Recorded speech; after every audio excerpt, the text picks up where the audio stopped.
नमस्कार मित्रों, स्वागत है आपका। जैसा कि आप जानते हैं कि हम आपके समक्ष जब भी आते हैं कुछ नया लेकर आते हैं, कुछ साहित्यिक लेकर आते हैं। तो प्रस्तुत है आज आपके समक्ष हमारी पिछली चल रही श्रृंखला हिंदी साहित्य का इतिहास में। तो मित्रों, हिंदी साहित्य के इतिहास जो कि रामचंद्र शुक्ल जो द्वारा रचित है, उसमें हम जान रहे थे कि नामदेव और नामदेव से हमने जाना कि कबीर की भक्ति मार्ग का मूल नामदेव और ज्ञानदेव संत ही हैं। तो हम यहाँ चल रहे थे, नामदेव की भाषा हमने देख ली थी। अब इनके बाद में कि कबीर का असल में क्या संबंध है और अद्वैतवाद इत्यादि इत्यादि कहाँ से शुरू हुआ है और कबीर तक कैसे पहुंचा, यानी कि कबीर के पहले की यात्रा चल रही है अभी।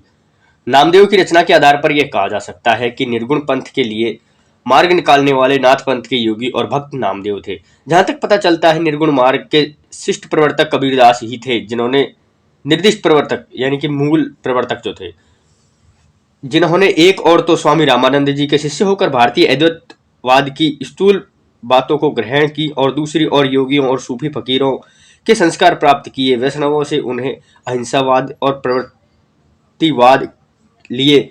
इसी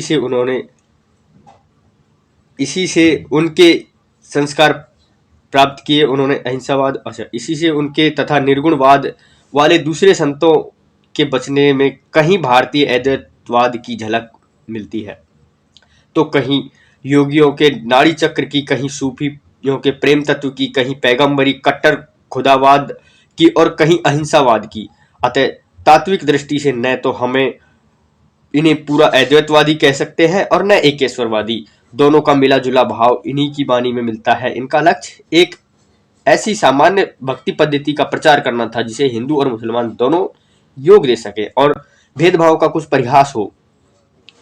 बहुदेव उपासना, अवतारवाद, मूर्ति पूजा का खंडन ये मुसलमानी जोश के साथ करते थे और मुसलमानों की कुर्बानी, हिंसा, नमाज, रोजा आदि की असारता दिखाते हुए ब्रह्मा, माया, जीव और अनहद नाद की सृष्टि, प्रलय आदि की चर्चा पूरे हिंदू ब्रह्मज्ञानी होकर करते थे।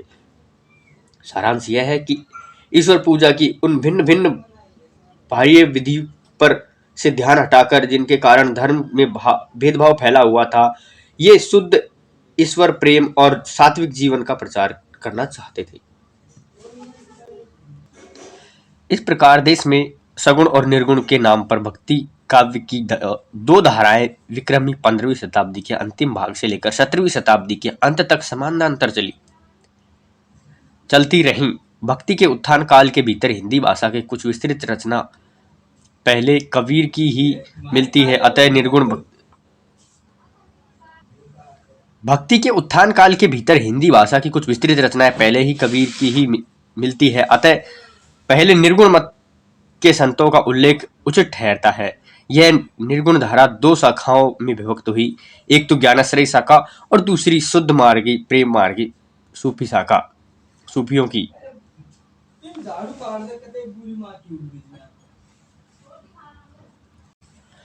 पहली शाखा भारतीय ब्रह्मज्ञान और योग साधना को लेकर, उसमें सूफियों के प्रेम तत्व को मिलाकर उपासना के क्षेत्र में अग्रसर हुई और सगुण के खंडन में उसी जोश के साथ तत्पर रही जिस जोश के साथ पैगंबरी मत, बहुदेव उपासना और मूर्ति पूजा आदि के खंडन में रहते हैं। इसी शाखा की रचनाएं साहित्यिक नहीं है, फुटकल दोहों और पदों के रूप में हैं, जिनकी भाषा शैली अधिकतर अव्यवस्थित और ऊटपटांग है। कबीर आदि के दो प्रतिभा संपन्न संतों को छोड़कर औरों के ज्ञान मार्ग की सुनी सुनाई बातों का पृष्ठपोषण और हठयोगी बातों का रूपक भद्दी तुकबंदियों में है।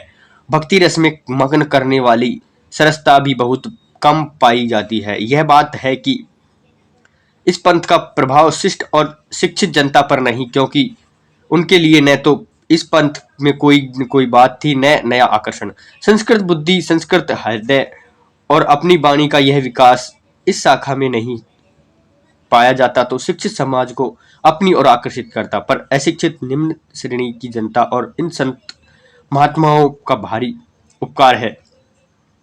उच्च विषय का कुछ आभास देकर, उच्च उच्चारण की शुद्धता पर जोर देकर, पाखंडों का तिरस्कार करके, आत्मगौरव का भाव उत्पन्न करके इन्होंने उसे ऊपर उठाने का स्तुत प्रयत्न किया, पाश्चात्यों ने इन्हें धर्म सुधारक की उपाधि दी।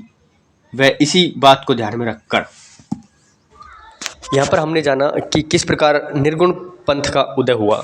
अब अगली वीडियो में हम जानेंगे कि सगुण पंथ का उदय किस प्रकार हुआ और उससे नामदेव आदि संतों का किस प्रकार संबंध रहा।